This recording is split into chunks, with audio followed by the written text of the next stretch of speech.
Critical work remains ahead despite the world's emergence from the depths of the global economic crisis, Turkish Deputy Prime Minister Ali Babacan has said at an economic gathering in Washington. Although the worst may be behind us, developments are not yet satisfactory. Structural reforms are missing, making the global economy perform lower than its potential, Babacan said on April 16. The global financial crisis of 2007 to 2008 was the worst since the decade-long Great Depression of the 1930s, with governments, particularly in Europe and Japan, still struggling to recover. The global economy has not yet fully recovered, Babacan said, noting that after the financial crisis, the G20 emerged as the main platform for dialogue on global economic and financial issues.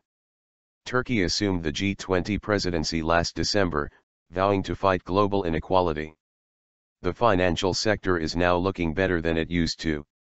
Although we cannot say it has fully recovered, it is at least in a recovery stage.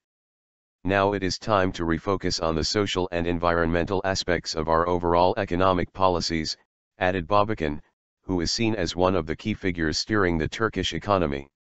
Turkey, as the chair of the G20, has promoted Islamic finance because of its additional financial instruments with less uncertainty and shared risks, he said. As the G20 chair, we are highlighting the merits of the Islamic finance, in the first ministerial communiqué which we issued in February, Babacan said, referring to the way corporations and banking institutions in the Muslim world raise capital in accordance with Sharia, or Islamic law. Babacan also attends OECD report meeting. Babacan also attended a meeting introducing new Organization for Economic Cooperation and Development, OECD, reports about the importance of diversified funding for small and medium-sized enterprises, SMEs. Using Turkey as an example, Babacan said SMEs employ most of Turkey's workforce. 75% of our employment and 60% of our exports come from SMEs, Babacan said, adding that while essential for jobs, SMEs need to broaden their sources of financing in order to become more stable.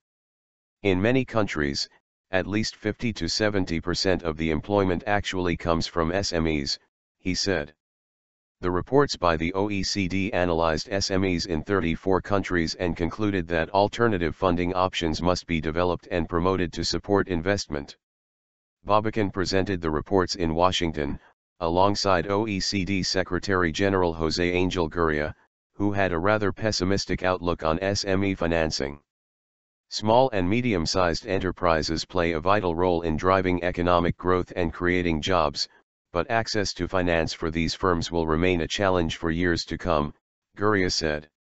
Babacan, along with roughly 13,000 other attendees, is in Washington for the annual IMF/World Bank spring meetings.